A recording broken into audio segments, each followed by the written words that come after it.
मेरे प्यारे दोस्तों, आज हम लोग कक्षा 10वीं का क्वेश्चन पेपर सॉल्व करेंगे, जो कि मेरे पास है बुकलेट कोड डी।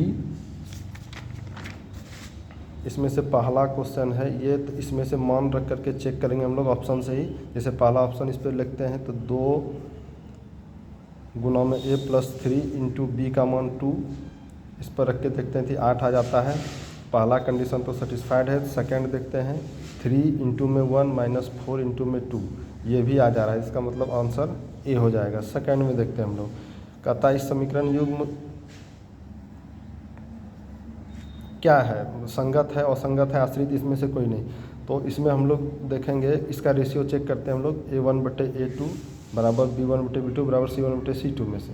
यहाँ तो देख रहे हैं पहला दोनों रेशियो बराबर है, लेकिन ये बराबर नहीं है। और ऐसा जब हो जाए तो हम लोग कहते हैं ये असंगत है, यानी इसका कोई हल नहीं हो पाएगा। तीसरा सवाल हम लोग देखते हैं, ये कहता है कि ये इसका आलेख किस प्रकार का सरल रेखा होगा। तो इसमें तीनों रेशियो बराबर आ जा रहा है, a1/a2 b1/b2 बराबर c1/c2। तो इस तरह का जो कंडीशन हो जाएगा तो वो हो जाता है संपाती और सरल रेखा, यानी कि इसके अनंत हल होंगे।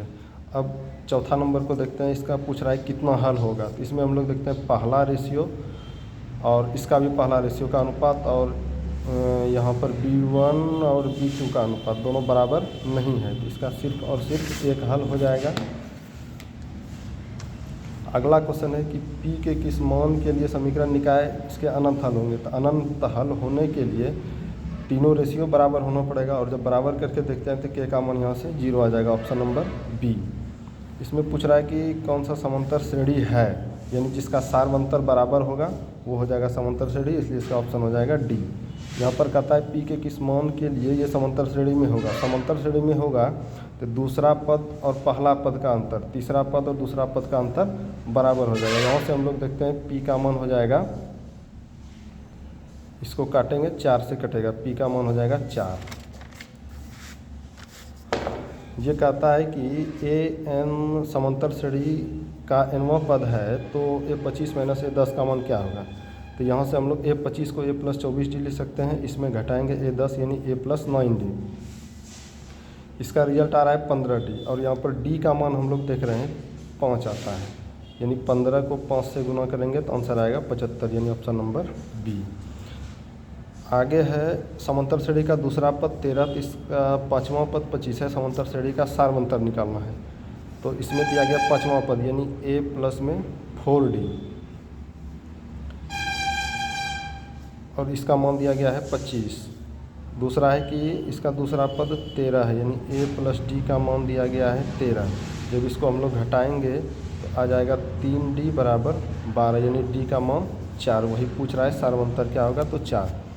यदि समांतर श्रेणी में प्रथम n पद का योग 5n माइनस n स्क्वायर है, तो इसमें से पूछ रहा है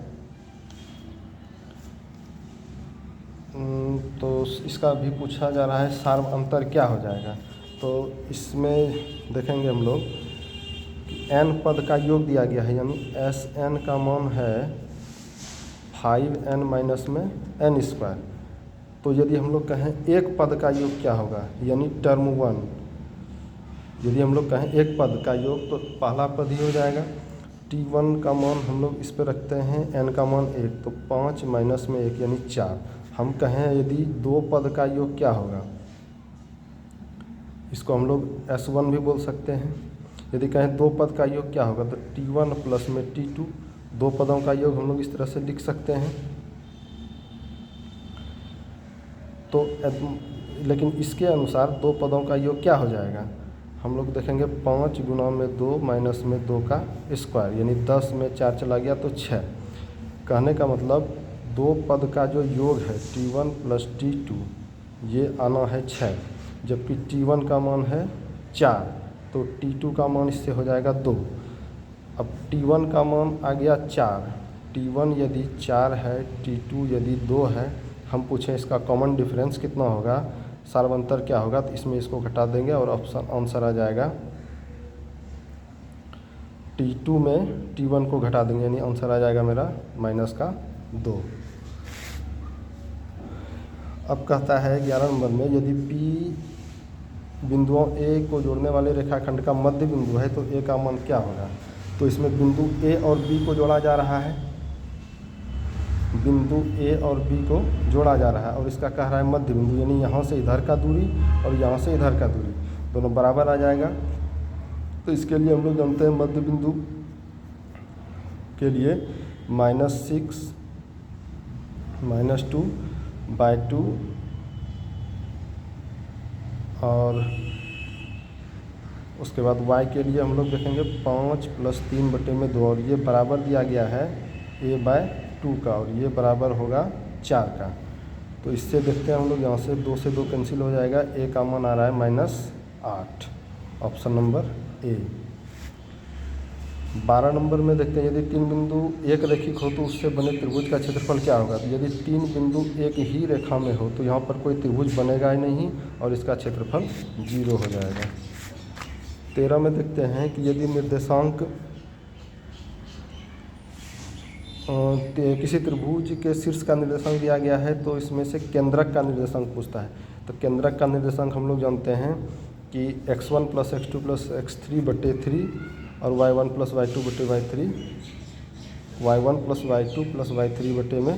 तो यहाँ पर उसी तरह से मान हम लोग निकाल लेंगे, यानी -1 + 5 + 8/3 और दूसरा जो हो जाएगा निर्देशांक 0 - 2 + 2/3।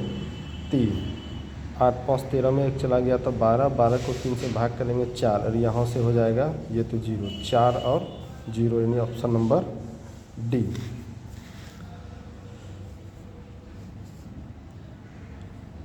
अब हम लोग देखते हैं, यदि त्रिभुज ABC में AD BAC का अर्धक है और AB AC दिया गया है, हम लोग जैसा कह रहा है वैसा एक बार फिगर बना लेते हैं।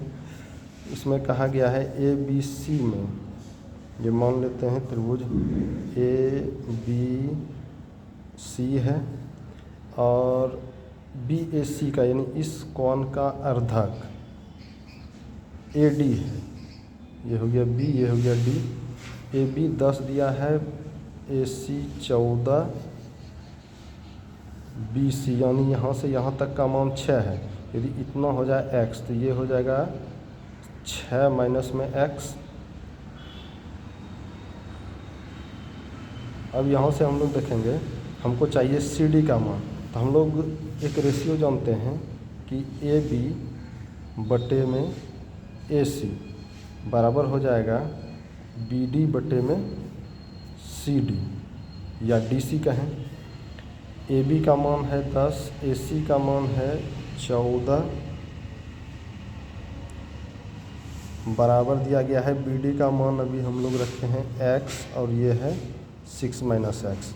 इसको काटेंगे 7, ये 5, 7x = 30 - 5x, यानी कि 12x का मान 30, तो x का मान 30/12 यानी 2.5। ये आ जाएगा मान CD का, CD का मान आ जाएगा 2.5।